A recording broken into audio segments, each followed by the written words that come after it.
Magandang umaga mga kasari. Kape tayo mga kasari. Ayan, balik kape itong tinimpla ko mga kasari kasi pagsasawsawan ko lang naman siya ng tinapay. Kasi may kape tayong mga hindi na nabibenta. Kaya yan, ginawa ko na lang, tinimpla ko na lang para sawsawan ng tinapay. Ay, ngayong umaga mga kasari, habang wala pa yung alaga ko, ay gusto ko mag-ayos ng aking tindahan kasi napakagulo na. Wala. So mag-ayos ng tindahan mga kasari, kaso nga lang, kanina, inano-ano ko na siya pero hindi magkasya. Hindi ko alam kung anong gagawin ko. Nag-iisip pa ako habang nagkakape. Kape tayo mga kasari. Gusto ko sana magpagawa dito ng estante mga kasari. O, isang haba. Isang haba siya. Ano lang kasi itong patungan ko, yung plastic. Tapos may pinatong akong estanting salamin na nabili ko lang sa tao. Halagang 150. Wala na siyang salamin. Kaya ayan mga kasari, babalik ako. Nag-iisip-isip lang ako kung anong gagawin ko dito mga kasari. Babalik ako mamaya. Ayan mga kasari, o yan ang gusto kong ayusin. Gusto ko kasi isalansan ng ayos itong dalawang lagayan ko ng powder na pigtas-pigtas. Kaso nga lang ito, hindi magkasya ito. Ito kasi dati nakaharap to, dito sa akin yung nasa kulay green. Ngayon pag inano ko yung dalawang yan, idugtong ko, hindi sila magkasya. Kaya nag-iisip ako kung anong gagawin ko at gusto kong baguhin sana itong mga mga patungan. Kaso nga mga kasari, hindi mo na talaga mababago yung mga kasari kasi nga ganyan lang kaliit yung aking dito, yung galawan. Ayan o. Ayan lang galawan ko. Ganun lang kalapad yung galawan ko dyan mga kasari. Gusto rin ko mang baguhin yung pwesto niyan. Hindi ko alam. Tapos ito, gusto ko rin baguhin ito mga kasari, yung mga salamin ko dyan. Habang wala pa yung alaga ko mga kasari. Yung istante ko mga kasari, pakita ko sa inyo, nakakaawa. Ayan. Naubos na yung mga dilata ko mga kasari. Oh. Ayan, yan lang naman ang istante ko dyan. Sa baba, hindi ko mapakita mga kasari kasi may nakalagay akong mga kalat-kalat. Ayan. Pasensya niya naman na mga kasari kasi may tinutulungan lang talaga ako. Yung araw-araw niya nabumbay ako din nung naguhulog. Kaya sa totoo lang mga kasari, habang natulong ako, stress din ako mga kasari. Hinihintay ko kasi mga kasari na papapasok lang kasi sa trabaho yung anak niya. Kaya tinulungan ko siya ng todo-todo, pati yung bumbay niya. Ako ang naguhulog, 150 yung kanyang bumbay. Tapos minsan, inaabutan ko pa ng pangbaon-baon yung anak niya, kaya nasaid talaga yung laman. Tulad niyan ngayon mga kasari, naghihintay pa ako ng makabenta ng 50 pesos kasi kailangan bigyan ko ng 150 yung anak niya, pangbaon kasi kung hindi makapasok yung anak niya mga kasari, ano ang sasahurin niya, wala. Ano pa ibabayad niya sa amin, ang dami niyang utang mga kasari. Bukod sa tindahan ko, may utang din siya sa anak ko na pera. Tapos ito nga yung kay Bombay, ako yung naguhulog araw-araw. Kaya pasensyahan niyo naman na yung aking munting tindahan mga kasari na makakalbo muna siya ng mga ilang lang. Bago siguro magkatapos ng mga kasari, makakaraos na yung aking yung kaibigan ko na tinutulungan ko. So ngayon mga kasari, mag-ayos-ayos muna tayo ng tindahan habang wala yung alaga ko. Ayun mga kasari, nagawan ko na ng paraan kung saan ko sila ilagay. Tapos, yung pinaglagyan ko ng mga pigtas-pigtas na mga kasari, powder na mga single yung lagayan ko ay DIY lang mga kasari. Yung mga lagayan to ng mga cellphone mga kasari, sayang marami na ako yung itapon dati. May inipon kasi akong lagayan ng cellphone mga kasari, yung mga box na ganito. Tapos, ayan, ito pinutol ko pa mga kasari, dinugtong ko lang dito yung kaputol. Oh. Ayan, nilagyan ko ng tape. Ayan, DIY lang itong lagayan muna natin mga kasari kasi may balak naman akong bumili ng mga plastic-plastic pero hindi muna ngayon mga kasari dahil nga yung pera natin ay tinulong muna natin sa kapwa ko, sa kaibigan ko. Kaya ayan, mag-DIY muna tayo mga kasari. Pinutol ko pa ito mga kasari kasi hindi kasi dun sa paglalagyan ko lumalampas siya. Kaya ayan, DIY muna yung ating lagayan ngayon mga kasari. Kasi ginaya ko lang to sa mga kapwa natin kasari mga kapwa natin kasari, ginaya ko lang to na may lagayan doon sila sa mga ganto-ganto nila tapos nakasalansan ng ang ganda kasi tingnan, malinis. Sa ngayon mga kasari, ganito lang muna ito kasi pag ako'y pag nakabayad yung kaibigan ko, magpapagawa ako dito istante na kahoy lang. Yung haba na talaga, hindi na yung patong-patong na. Ayan, papagawa na tayo para maganda na siya tingnan, sama-sama na yung lahat ng mga sabon-sabon ko, ayan, yung lagayin ko ng shampoo, ayan, sama-sama na sila. Para maganda na siya tingnan. Dito maganda rin tingnan tong aking pinaglagyan dito mga kasari, kaso nga lang Ayan, kulang pa ako isang lagayan ng magtatanong ako sa kapitbahay ko kung mayroon silang mga ganito, lagayan. Para kahit paano kulang pa ng isa ako para maganda siya tingnan. Teka lang mga kasari, magtatanong ako sa kapitbahay. Ayan mga kasari, galing na ako doon sa kapitbahay ko. Mamaya maghahanapin daw niya kung nasaan yung mga ganito niya. Dati marami akong ganitong nakatago mga kasari. Iniipon ko kasi sabi ko kasi pwedeng paglagyan pag Pasko ba. Pag mayroon kang iririgalo sa sa mga inaanak, kaya iniipon ko.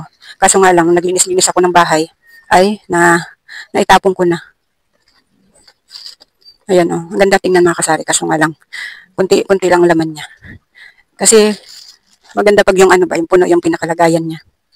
Ayan. Baliktarin ko pala. Kulay asul yung nasa dulo eh. Saan ako sana mga kasari, mayroon doon. Ah, may isa ako dito. Ayan, may isa pa ako mga kasari. Pinaglalagyan ko to ng ano eh. Pinaglalagyan ko to ng joy kong mga ripak-ripak para pag, kasi para hindi ba siya matumba. Kaya dito ko sila inaano kasi minsan natutumba, napunta dun sa likod ng estante. Ito na lang. Ayan, tamang-tama kaso nga lang medyo mahaba ito. Pero okay na yun. Ayan mga kasari. Butit nakita ko ito mga kasari dun sa taas. Pero lagayan ko ito ng ano ko eh. Lagayan ko yan ng joy na niriripak ko.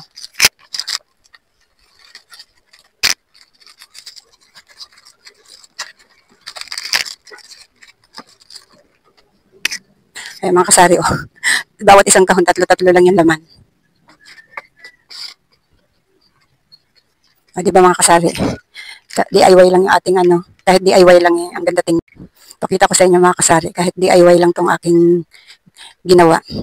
Ayan mga kasari oh. Yan yung sinasabi ko sa inyo mga kasari oh. Yung nakita ko sa mga kapwa natin kasari.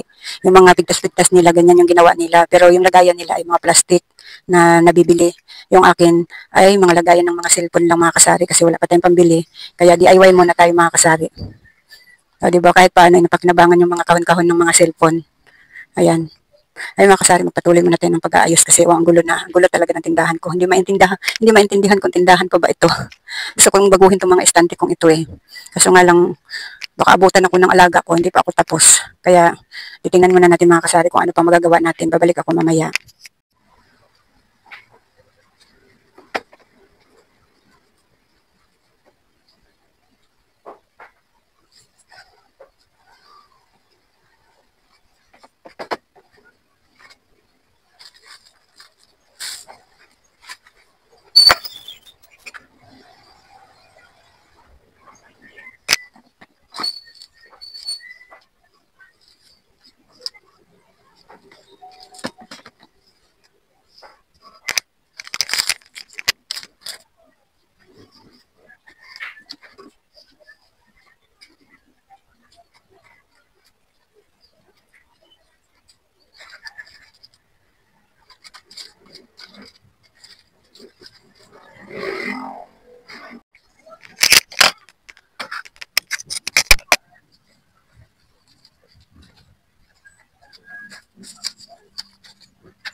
Ayan mga kasari, may apat pa ako ditong stock na ano, liquid na surf.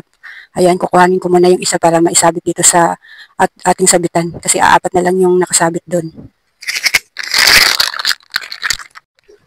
Ayan mga kasari, isabit muna natin tong ano ko mga kasari kasi aapat na lang yung natira.